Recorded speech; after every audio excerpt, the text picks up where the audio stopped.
안녕하세요. 저는 인천 산곡북초등학교에 근무하고 있는 10년차 교사 김영준이라고 합니다. 새로운 학기가 시작이 되면 어떤 선생님이나 모두 다 긴장이 되고 걱정도 되고 설레기도 하실 거예요. 저 역시도 그랬고요. 통합학급을 맡게 된 해에는 그런 복합적인 감정들이 조금씩은 더 있었던 것 같아요. 솔직히 정말 약간 조금인 거지, 사실 반에 장애 학생이 있다고 해서 개인적으로 큰 부담을 느끼지는 않는 것 같고요. 걱정이 된다고 하면 다른 학생들이랑 마찬가지로 이 친구가 어떤 성향을 가진 친구일지, 그리고 담임교사, 반 친구들과 관계 맺음이 얼마나 잘 이루어지면서 즐겁게 지낼 수 있을지 하는 정도가 걱정이 되는 것 같아요.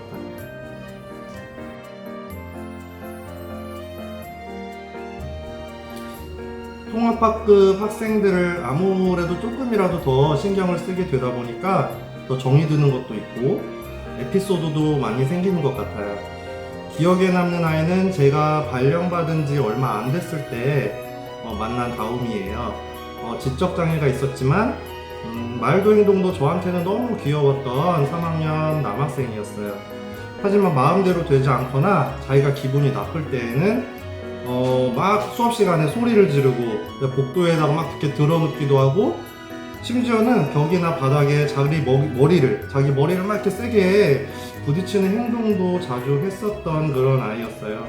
저는 그때 경력도 굉장히 짧았고 이런 돌발 상황이 너무 혼란스럽고 어떻게 해야 될지 잘 모르겠어서 머릿속이 하였던 그런 기억이 나거든요. 먼저 다음의 행동을 안전하게 제지를 하고, 그 다음에 아이가 좀 이제 힘이 빠져서 발버둥 치다가 멈췄을 때 해서는 안 되는 행동에 대해서 단호하고 엄하게 눈을 보고 이야기를 했어요. 한 번은 이런 과정 중에서 제 셔츠 막 단추가 이렇게 뜯겨나간 적도 있었고요. 근데 몇 번 그러고 나서는 신기하게도 그런 행동이 많이 사라졌고, 그 다음에 제 어렸을 때랑 비슷하게 이 친구가 꼼지락꼼지락 만드는 거를 굉장히 좋아했어요. 그래서 점심시간마다 공작소처럼 이렇게 차려놓고 같이 놀다 보니까 금방 친해졌습니다. 학년이 나중에 올라가고 나서도 다음이가 제 얘기를 했다는 거를 이렇게 우연히 소식을 들었는데, 그때 제가 이게 제 짝사랑은 아니었구나 라고 생각이 들어서 흐뭇했었던 그런 기억이 있습니다.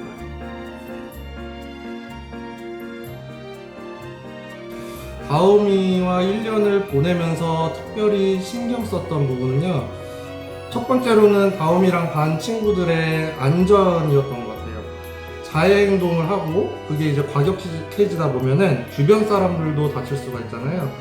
다음이가 당시에도 덩치가 컸어요. 근데 앞으로 더 덩치가 커지고 하다 보면 그런 위험 행동을 주변 사람들이 완력으로 제지를 하거나 멈추게 하기는 또 어렵겠다는 생각도 들더라고요. 이거는 아이들 안전 문제이기도 하지만 사회화 교육의 기본적인 조건이라고 생각을 해서 그런 부분은 단호하게 지도를 했었습니다. 두 번째로는 다음이가 학교에 오는 게 그래도 좀 행복하고 즐겁기를 바랬어요. 더불어서 이제 좀 문제가 될 수 있는 행동을 줄이기 위해서라도 저와의 라포 형성이 잘 되면 좋겠다고 생각을 했고요.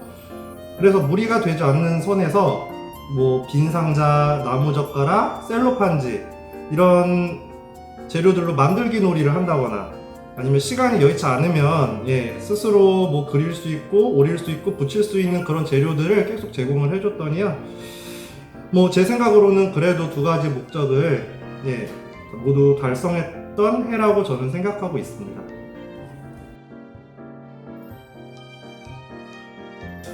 장애 이해 교육을 할 때는 우선은 장애라는 용어 자체에 대해서 선입견이나 편견부터 허물어져야 된다고 생각을 하거든요. 정확하게 맞는 비유는 아니겠지만 안경 쓴 친구가 눈이 계속 나빠서 안경을 계속 써야 한다거나, 아니면 사람들 중에서도 다른 사람들보다 냄새를 못 맡을 수도 있고, 아니면 팔힘이 약해서 팔씨름을 잘 못한다든지 이런 얘기를 하면은 조금 쉽게 공감할 수 있기 때문에 그런 얘기부터 일단 시작을 하거든요. 근데 여기서 그치면은 이게 약점만 될 수 있기 때문에 오히려 이게 장점이 될 수 있는 사례들도 같이 이야기를 하는 것 같아요. 사람 신체가 보통 이제 부족한 감각이랑 부족한 부분이 있으면 반대로 다른 쪽이 월등하게 발달하는 경우도 흔하다는 거를 학생들이랑 이야기를 많이 하는 것 같습니다. 그래서 차이는 있지만 어차피 모두 다 다르다. 다르다라는 것을 인정하는 데서 출발하려고 하고 있습니다.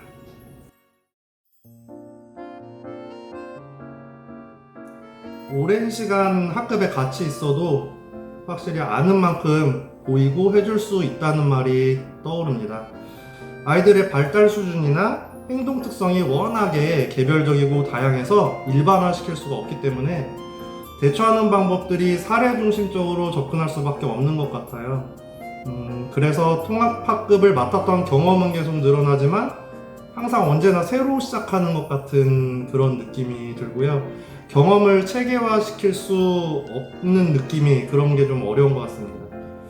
통합학급 담임교사로서 짧은 기간의 연수만으로는 사실 장애 학생들을 제대로 이해하고 수업 시간에 함께 같이 참여할 수 있도록 그렇게 적용하는 교수학습 방법 전문성 쌓기가 쉽지가 않은 것 같아요.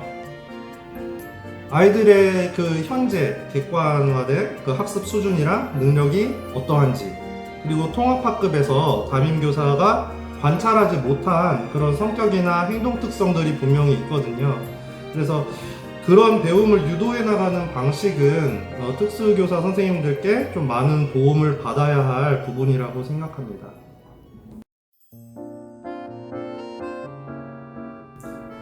통합학급이라는 것은 그 자체로 하나의 사회화 과정이 되고 사회화 교육의 장이 된다고 생각을 합니다. 통합학급은 장애 학생만을 위한 시스템이라고는 저는 생각하지 않거든요. 학교는 장애 학생과 비장애 학생이 비교적으로 심리적 장벽이 좀 낮은 유소년기에 자연스럽게 좀 어울리는 법을 배워나갈 수 있는 배움터라고 생각을 합니다. 장애 학생에게는 그 또래 친구들과의 상호작용 그리고 모델링으로 일상적인 환경에서 좀 자연스럽게 성장해 나갈 수 있고, 또 비장애 학생들한테는 나와 다른 타인을 좀 이해하려는 노력, 그 다음에 참는 노력, 또 가끔은 뭐 탐탁지 않게 배려를 하는 경우도 있겠지만 그조차도 배움의 과정이 될 수 있다고 생각을 합니다. 어떤 배움의 과정이든지 마찬가지지만 교사가 너무 많은 개입을 할 필요는 없다고 생각하고요. 단지 조금만 더 포용적으로 인정하고 배려하고 나아가서는 오히려 서로의 장점을 찾아나갈 수 있도록 방향도 잡아주고 촉진해주는 역할을 하면 되지 않나 싶습니다. 성인이 되어서도 사회 구성원으로 살아가면서 장애, 비장애, 큰 거리감 없이 살아가게 하는 것이 통합교육의 출발점이 되지 않을까라는 생각을 하고 있습니다.